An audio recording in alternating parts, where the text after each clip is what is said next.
ကျေးဇူးတင်ပါတယ်ရှင်ဆိုတဲ့ထိုင်အောင်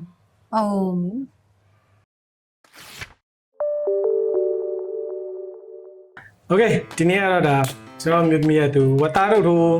နဲ့ကြာစံကျော်စားခြင်းနဲ့တဲ့သူဒီမှာတာမွေးပြီးခဲ့တဲ့သူ18လမ်းထိပ်ကိုမရောက်တာကြာပြီပေါ့နော်ပူဇာနဲ့ကျွန်တော်ဒီနေ့ဝတာတုတ်ထိုးနဲ့ကြာစံကျော်လှုပ်ကြွေးမှာပေါ့နော်ဒီနေ့ကတော့ကြာစံကျော်ရဲ့ဝတာတုတ်ထိုးရဲ့လှုပ်မှာဆိုတော့ဒီမှာပါဝင်ပစ္စည်းကြီးကျွန်တော်ပြပြသွားမယ်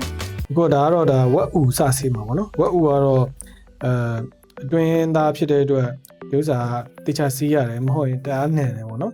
အခုစီးတာကတော့ကျွန်တော်အရင်ဆုံးစပြီးတော့ဒီဝက်ဥတွေကိုဒါစားချမ်းခေါ်မှာပေါ့နော်စားချမ်းနဲ့ရိုးရိုးစားနဲ့စီးလိုက်ရပါတယ်ကျွန်တော်တို့ဒီစားချမ်းတောင်းတယ်ပေါ့နော်စားချမ်းနဲ့တခြားပုတ်တိုက်စီးပါမယ်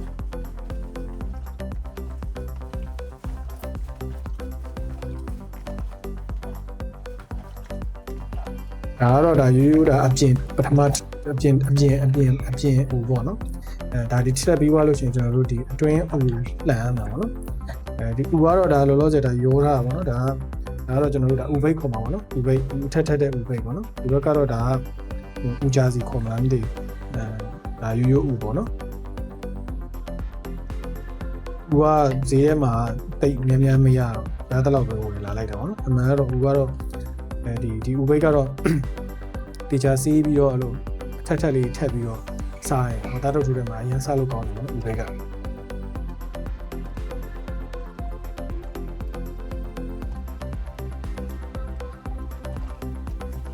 ဝတာတုတ်ထိုးကလောက်တာလောက်ရတာအရင်လက်ဝင်တယ်ပေါ့နော်ဒါပေမဲ့ကြက်သွားရင်လည်းစားလို့ရရင်အရင်စားလို့ကောင်းတယ်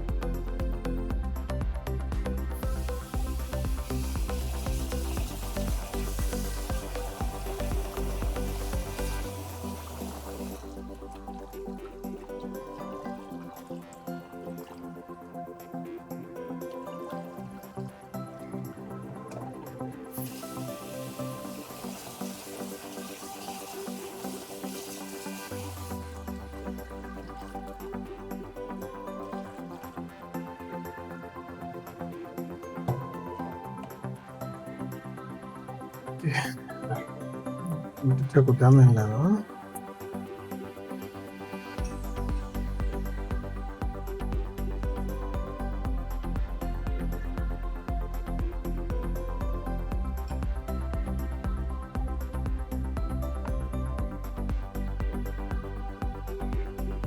ဒါဆိုရင်ဒါဆောင်းလာဥပိတ်တွေပေါ့နော်ဥပိတ်တွေကိုဒါလန့်လိုက်တာပေါ့နော်表面လန့်လိုက်တာပေါ့နော်表面လန့်ပြီးတော့နောက်တဲ့စားချမ်းနဲ့ပေါ့နော်တစ်ချက်ထပ်စီမယ်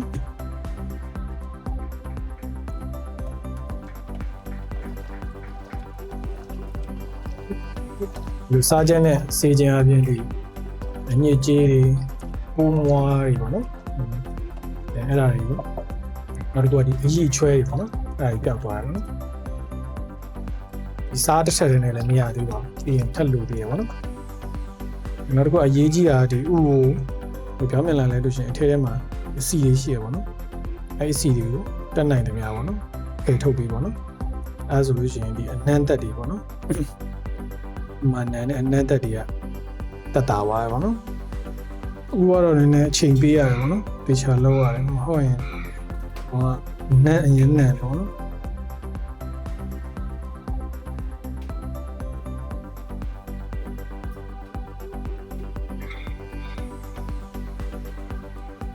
ဒီကျွန်တော်တို့ထုတ်ထိုးဆိုင်မှာဥပိတ်ဆိုပြီးပြောနေတဲ့ဟာပေါ့နော်ဒါမျိုးပေါ့နော်ဒါဆိုရင်ဒါဥအတွင်းပိုင်းမှာ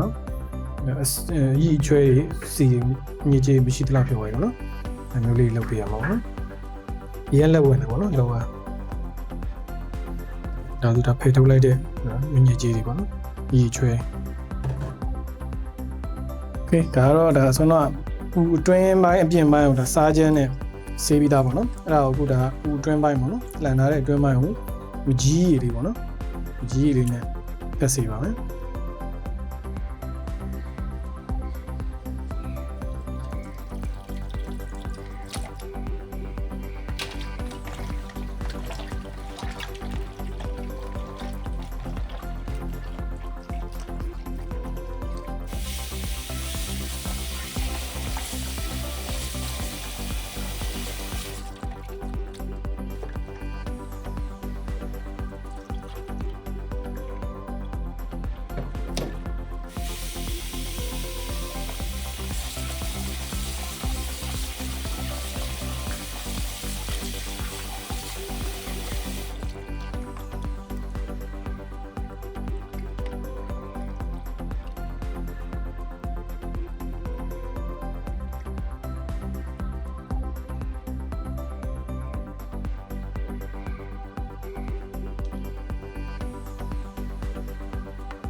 ဒါတော့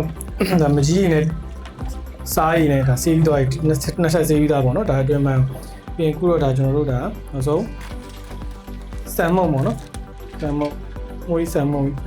ရတယ်ဒီဆန်မုံလည်းရတယ်ကော်မုံလည်းရတယ်ပဲမုံလည်းရတယ်ပေါ့နော်စင်ပီယာတစ်ခုခုနဲ့ပေါ့နော်ပဲစိမ်းမုံလည်းရတယ်ပေါ့နော်ဒါဆန်စိမ်းမုံပေါ့နော်အဲ့ဒါလေးနဲ့နောက်ဆုံးတစ်ချက်ပေါ့နော်ဆေးလိုက်တော့မိချွဲလေးကြောင်သွားတော့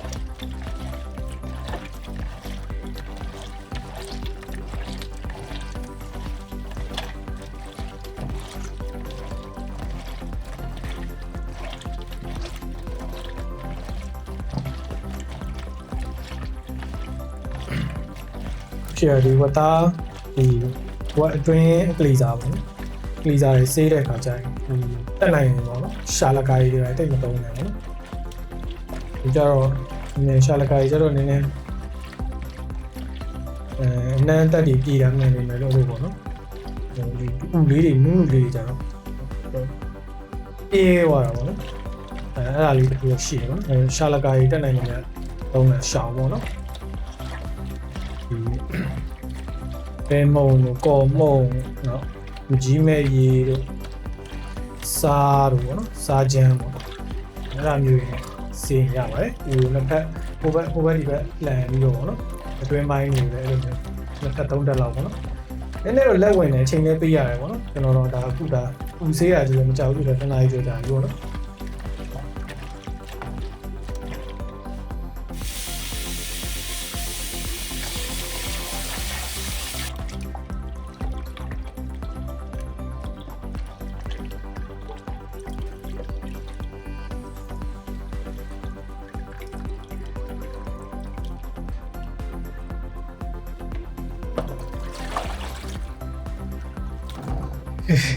ကျွန်တော်ဟိုဘက်ကို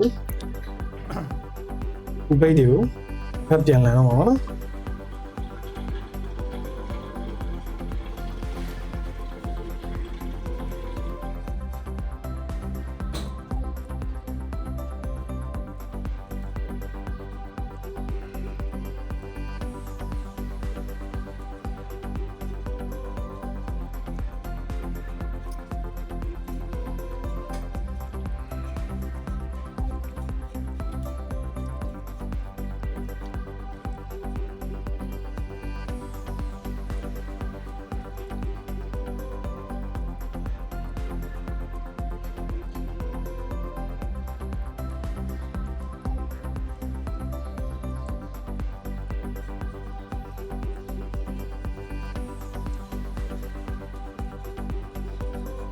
โอเคဒါတော့ဒါကျန်တဲ့အသေးတို့နှလုံးတို့ကြောက်ကဲတို့ရှာတို့ပေါ့နော်အဲ့ဒါလေးကိုနောက်တော့နေရွက်ကောင်းပေါ့နော်ဝက်ကောင်းအဲ့ဒါကိုစောနာလိုပဲတေချာစားချမ်းရယ်မကြီးမဲရယ်စံမောက်ရယ်စေးမယ်ပေါ့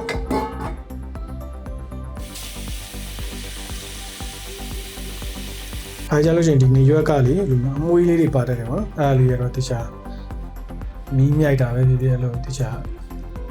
ဒါလေးနဲ့ချစ်ပြတာပဲလို့ပေါ့နော်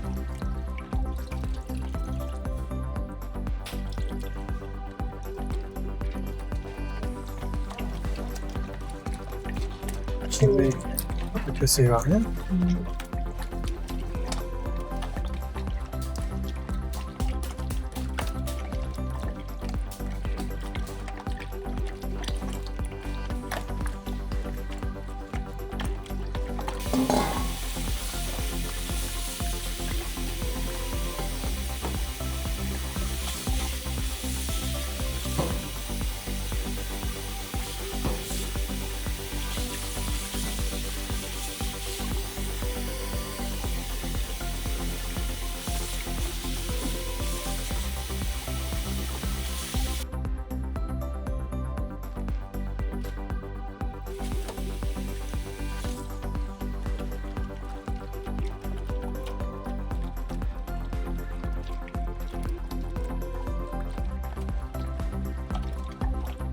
ဝဲကျန်တဲ့စိတ်ပိုင်းတွေကိုလည်း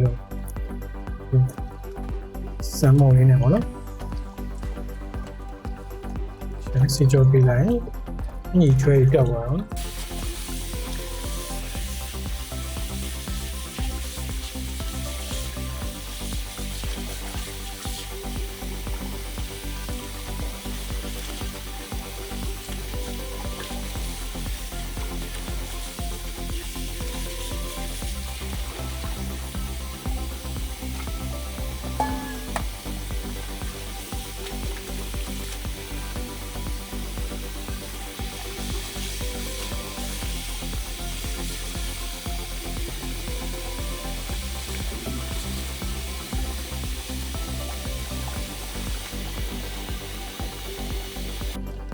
ထပ်မှာပေါ့နော်ဒီထပ်မှာဆိုကျွန်တော်တို့ဒါဝတ်သားတို့ဆိုင်နေမှာတွေ့ရတယ်ဥပိတ်ဆိုပြောတယ်ကွာဟိုနှစ်ထပ်သုံးထပ်ထပ်ထားတာပေါ့နော်လို့ရွယ်စားညီရဲ့ဟာလေးနှစ်ခုလိုပဲပေါ့နော်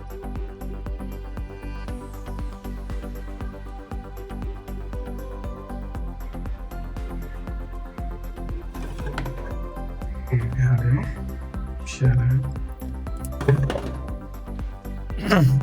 ဒီကြီးတဲ့ကိုတေးတာလေးထည့်ပါနော်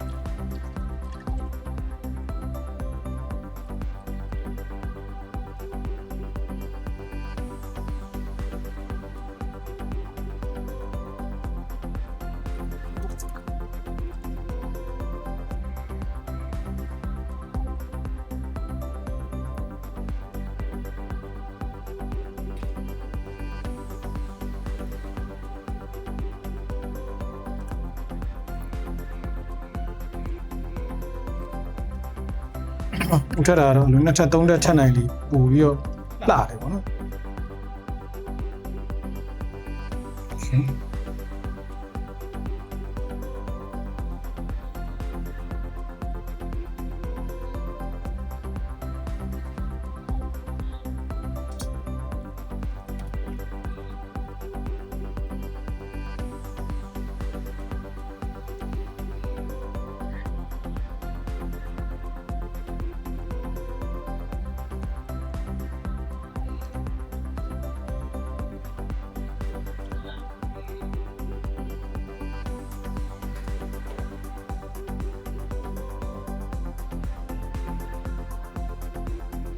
โอเคဒါကတော့ဒါကျွန်တော်တို့ဒါစေးကြောတန်းစင်ထားတဲ့ဒါအထက်ထက်စေးကြောတန်းစင်ထားတဲ့ဒါဝက်ဥတွေနောက်ဒီတဲတွေနောက်နေရွက်တွေနောက်ဝက်ရှာတွေပေါ့နော်အစုံပါပဲထဲမှာတော့နော်ကျွန်တော်တို့တော့ဒီဝတ်သားတို့ထဲမှာပါတဲ့ကအစုံပါအောင်တော့လုပ်ထားတယ်ဒါပေမဲ့ဥမာကြီးတော့ဝယ်လို့မရတဲ့တော့မပါဘူးပေါ့နော်ဒါကတော့စေးတဲ့ဟာတွေတခြားတန်းစင်မှာတခြားလုပ်ထားတယ်ပြီးတော့ဒီဥစ္စာကတော့ဒါစားပါမယ်ပြီးရင်တကြားပါမယ်ရတာတော့ချိုးမုတ်ပါမယ်ပြီးရင်ကျက်သွန်ဖြူနောက်ဂျင်းပါမယ်ဒါတော့ရေးကြည့်ရပါတော့ဘာလို့ဆိုတော့အနက်ဒီအညီနဲ့ကိုထိန်းတာပေါ့နော်နောက်ဒါငရုတ်သီးပေါ့ငရုတ်သီးကတော့ဒါကျွန်တော်တို့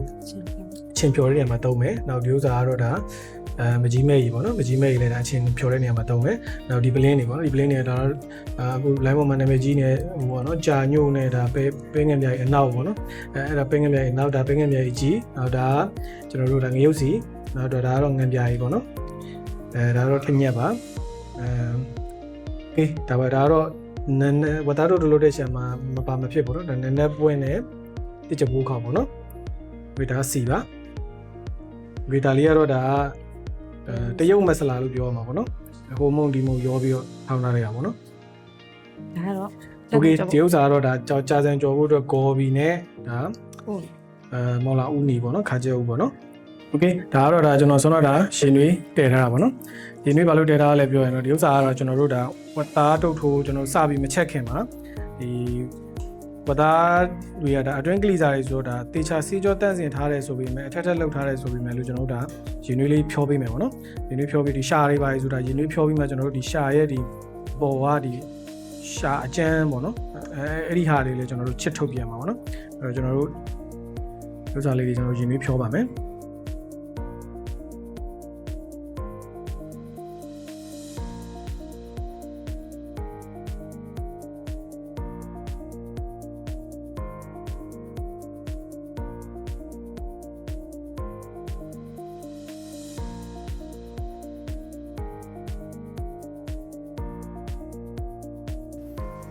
ဒါဝတ်သားတို့လိုချက်တာမဟုတ်ဘူးပေါ့နော်ဒါဖြောတာပေါ့နော်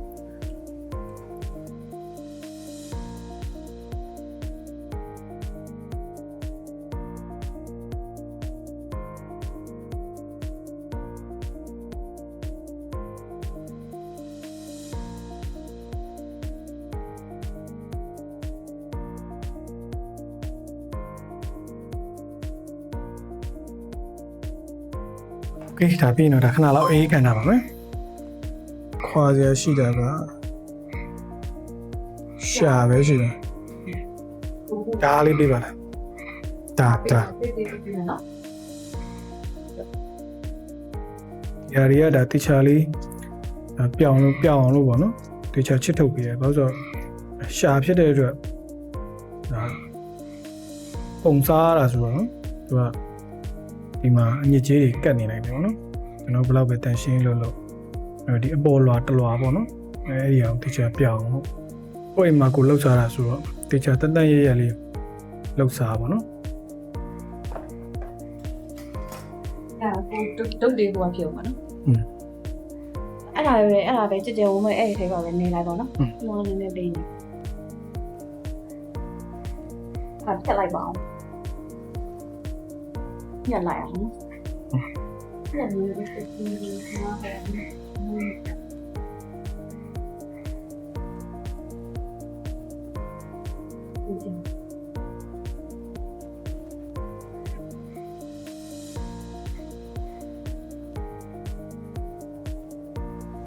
ခေဒါတော့ကျွန်တော်ဂျင်းအရည်လေးလိုချင်လို့ပေါ့နော်ဂျင်းရည်လေးထောင်းမယ်ဂျင်းရည်လေးနဲ့ပြီးရင်ဒါတော့ချက်တွန်ပြူလေးတပြားရိုက်လိုက်မယ်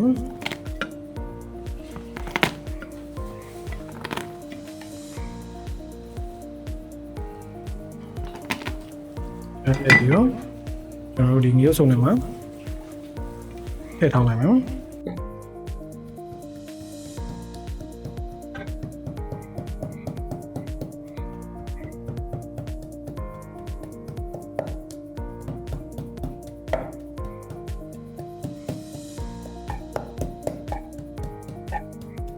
ဒါတော့ဒါကျွန်တော်ဂျင်းနဲ့ချက်သွန်ပြူနဲ့ဖောင်းတာပါနော်အဲတော့ကျွန်တော်အရည်ပဲယူမယ်ပါနော်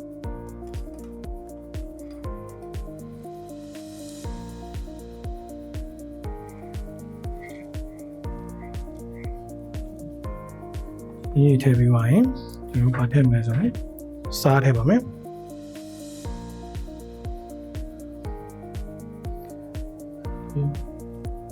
ရတာတော့ဟိုသုံးထားတဲ့ဒီရေတော့ပေါ်မူတည်ပြီးတော့နော်ဟိုလိုအပ်တဲ့လောက်လေးထည့်ပါနော်ဒါချုံမှုထည့်ပါမယ်โอเคဒါပဲငမြအကျဲပါ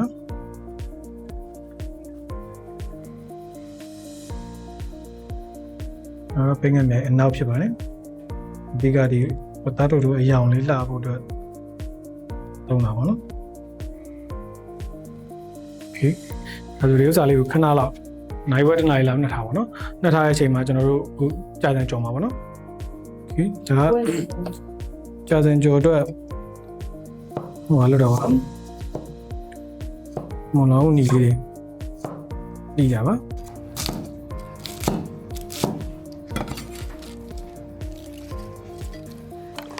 ဒါကြာစံကြော်ထဲမှာထည့်မယ်ကျဲဥပေါ့နော်ကျဲဥကြော်မှာ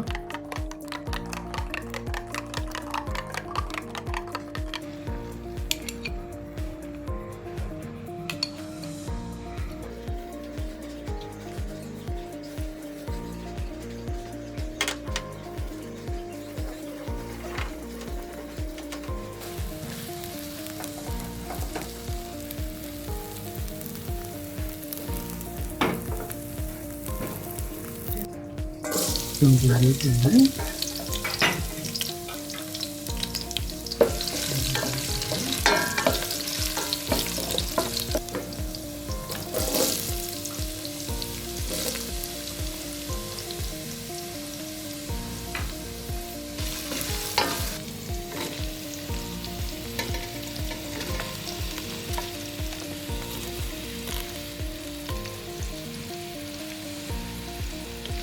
ဟိုကလည်းပေးတယ်လို့ငါ့ကိုခွဲကြုံ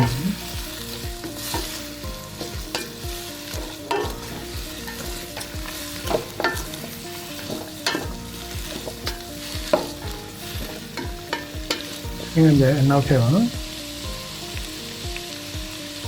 တင်းငယ်ကြည့်ခဲ့နော်ဒီလိုထည့်ပါမယ်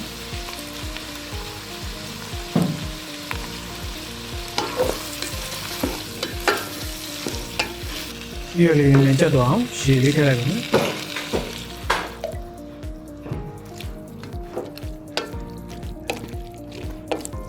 ရတာအတွက်စားလေးနဲ့ချိုမူလေးနဲ့ထည့်ပါမယ်။ Okay ဒါဆိုဒါအတီးရွက်တွေကြက်ပြီပေါ့နော်။ကြက်ပြီဆိုရင်ကျွန်တော်တို့ဒီစိတ်နားတဲ့ကြာစံလေးထည့်ပါမယ်။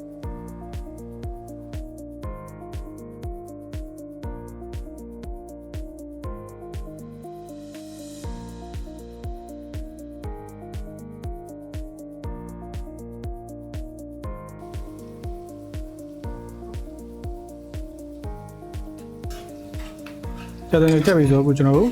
ကျုပ်ကြော်ထားတာလေးကျွန်တော်ကကြီးလေးနဲ့ညှက်ပြီးတော့ထည့်လိုက်ပါမယ်ပြီးရင်တော့ကျွန်တော်နှံ့တော့အောင်မှုလိုက်မယ်ပေါ့နော်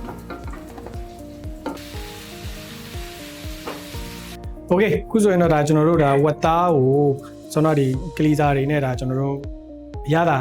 နှိပ်ထားတယ်ပေါ့နော်အဲ့ဒါကိုကျွန်တော်နှက်ထားတာခုဆိုရင်2 နာရီလောက်ရှိသွားပြီပေါ့နော်2 နာရီလောက်ရှိသွားအခုကျွန်တော်စပြီးတော့ချက်မယ်ပေါ့နော်စချက်မှာဆိုတော့ကျွန်တော်အခုကျွန်တော်ဒေအိုးထဲမှာကျွန်တော်တို့စီထည့်ပြီးတော့ကျွန်တော်တို့တကြားပေါ့နော်တကြားလေးကျွန်တော်တို့စပြီးတော့ချော်မယ်โอเคကျွန်တော်အိုးလေးပူလိုက်ဆိုတော့စီလေးနည်းနည်းထည့်ပါမယ်ဒါစီကအများကြီးထည့်ကြမလို့ဘူးပေါ့နော်ကျွန်တော်တို့တကြားကြိုမှာပေါ့နော်တကြားအရောင်အတွက်တကြားဟိုလောက်မှာလို့ပါစီလေးပူလိုက်ရင်ကျွန်တော်တကြားလေးနည်းနည်းထည့်ပါမယ်ဒါကတော့အများကြီးမလို့လိုတလောက်ပေါ့နော်ဒီတုံးတဲ့ဝက်သားအနေများပေါ်မူတည်ပြီးတော့အရောင်အတွက်ပေါ့နော်ပြီးရင်ကျွန်တော်ဒီမှာနက်နက်ပွင့်လေးထည့်ပါမယ်ဒီတဘိုးကောက်လေးထည့်တော့မယ်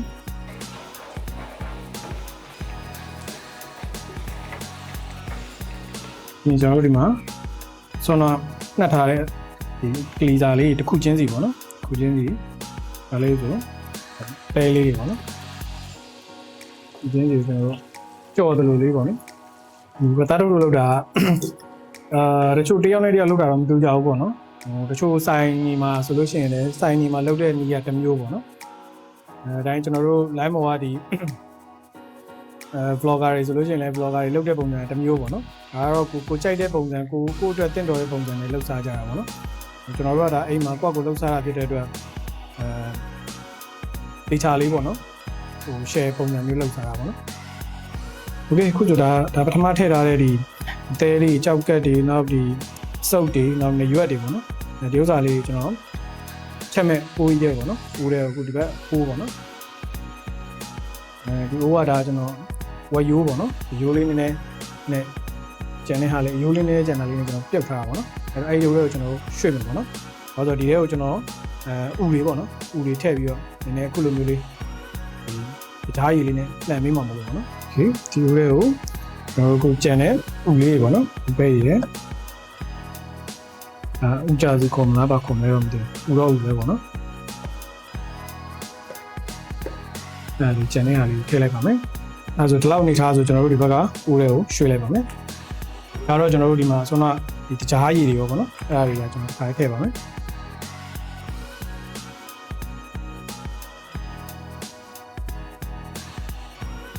ဒီဝတာတို့လို့ရှိရင်ဒီ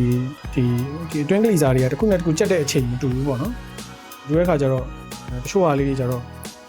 မှန်းလို့ရတယ်တချို့ဟာလေးကျတော့မှန်းခက်တယ်ပေါ့နော်ဒုံလေးနဲ့ထိုးကြည့်ရပြီအဲ့လိုတစ်ခုခုဇွန်လေးနဲ့ထိုးကြည့်ရပြီအဲ့လိုမျိုးလေးနည်းနည်းလုပ်ကြည့်ပါနော်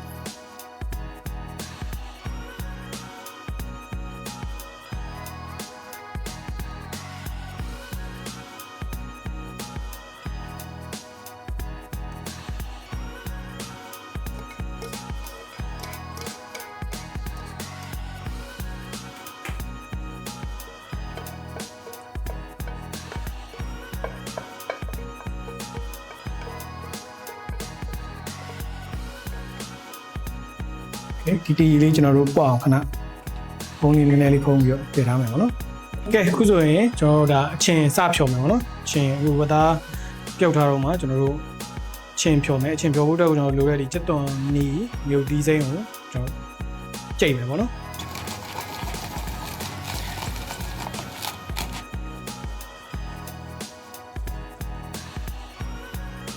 โอเคအဲ့ဆိုရင်ကျွန်တော်တို့ခုစပြီးတော့ချင်းဖြော်မယ်ချင်းဖြော်ဖို့အတွက်ကိုမီးလေးဖွင့်မယ်မီးလေးဖွင့်ပြီးရင်မီးအေးလေးပဲပေါ့နော်အများကြီးမလို့ဒီလေးထဲမှာဆိုတော့ကျွန်တော်တို့ဒီဖြော်ထားတယ်ဒီမကြီးမဲ့ရေပေါ့နော်မကြီးမဲ့ရေဖြော်ထားတာရှိရဲ့အဲ့ဒါလေးကိုကျွန်တော်တို့စကားလေးတွေကိုကျွန်တော်တို့အနည်းတည်းမပါအောင်တစ်ထုတ်ပါမယ်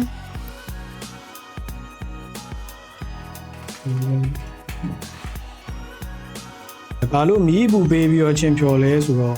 ဒီကျွန်တော်တို့ရေပါတယ်ပေါ့နော်ရေပါတဲ့ခါကျတော့ရေရဒီတိုင်းကျွန်တော်တို့ရေစိမ်းသုံးတဲ့ခါကျလို့ရှိရင်ဘိုက်နာတယ်ပဲဖြစ်မှာဆိုလို့ပေါ့နော်ပြီးတော့ဒီငရုတ်စီပေါ့နော်ငရုတ်စီကိုဘာလို့ကြောက်ရလဲတရေလောက်တော့အဲ့လိုမျိုးတဲပေးပြီးအပူလေးပေးလိုက်မှနည်းနည်းပို့ပြီးတော့စိတ်ချရတာပေါ့နော်ဒီဥစ္စာတော့ဒါကျွန်တော်ညက်ပေါ့နော်ညက်ကိုဒါ3လုံးလောက်4လုံးရေစိမ်ထားလိုက်တာပေါ့နော်ညက်ရေလေးထည့်ပါမယ်ဒီတော့ငရုတ်စီပေါ့နော်ငရုတ်စီစော်လေးအချင်းလေးကိုဒါနည်းနည်းလေးပြစ်လာအောင်ပေါ့နော်နည်းနည်းလေးလူလေးပေးပြီးတော့နှက်တယ်ပေးလိုက်ပါဒီဒါ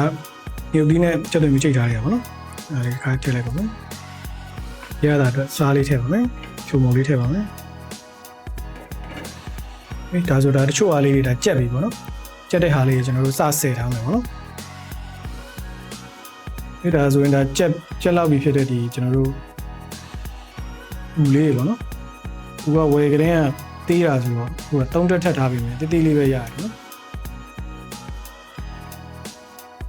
ဒီဦးလေးပေါ့နော်ဒီဦးလေးတွေကတော့ကျွန်တော်တို့ကက်ကြီးလေးနဲ့ရမ်းမြက်ကြည့်လိုက်ပေါ့နော်နည်းနည်းတော့လိုသေးတယ်ဒါဆိုတော့တဲဆိုလဲကျွန်တော်တို့ဒါရလောက်ပြီဒါနဲ့တစ်ချက်ဒီကြောင်လှီးကြည့်လိုက်ပါနော်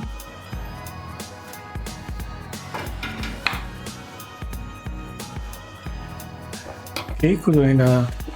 ရှားလောက်ပြီပေါ့နော်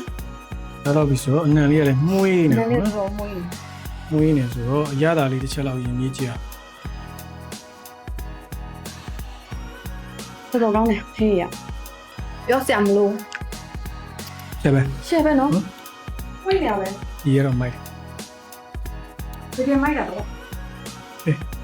ရှားနေဟာလေးတွေချက်တော့ဆယ်လိုက်မယ်ဒါကတော့ဥပိတ်လေးတွေပေါ့နော်ဥပိတ်လေးတွေကဝယ်ကလေးကတေးသေးလေးတွေပဲရတာပေါ့နော်ဈေးထဲမှာဆိုတော့တေးသေးလေးပဲရတော့ထပ်တာလဲဒါ3တက်ထပ်ထားတာပေါ့နော်အဲမဲ့တေးသေးလေးပဲရတယ်ပေါ့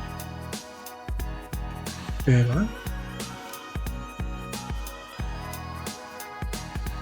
တယ်ပါ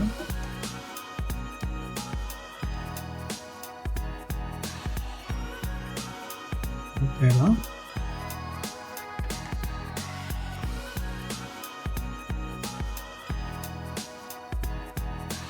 ဒီကဝါစားမှာပေါ့ဟုတ်ပါစုပ်ဖြစ်ပါတယ်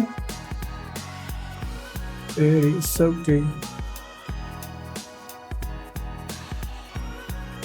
ဒါမရပါဘူး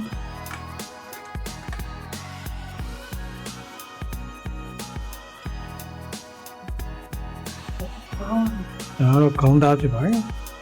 မရနားလေးကခေါင်းသားပါ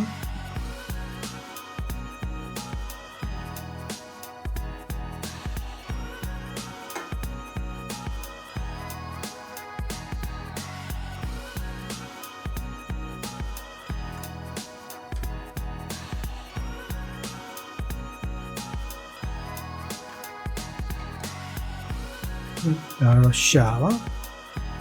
ကဲဒါလေးကတော့ကြောက်ကလေးပါ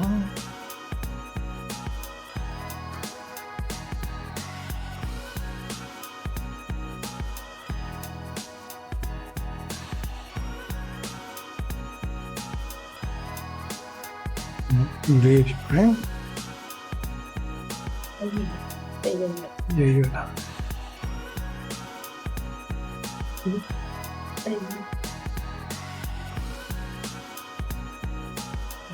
ကဲရေလေးတွေအတွက်ရေတောက်တော့တော့ရေလေး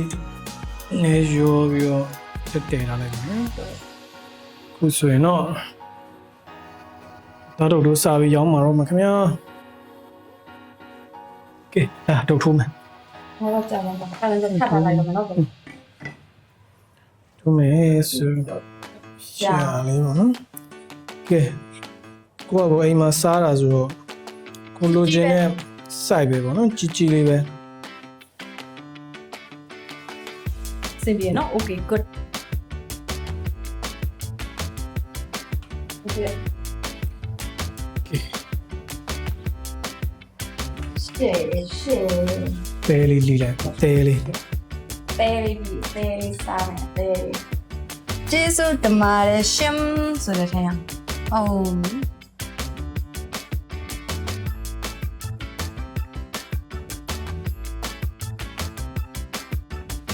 ဟေးလေချစ်စလေးနော်ဒီတဲ့ချစ်စလေးနော်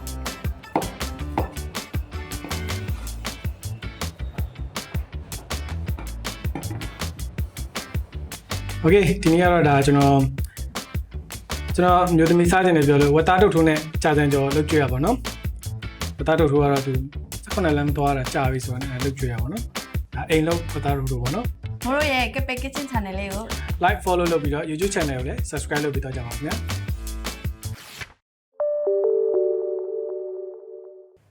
ဒါစားခြင်းနေ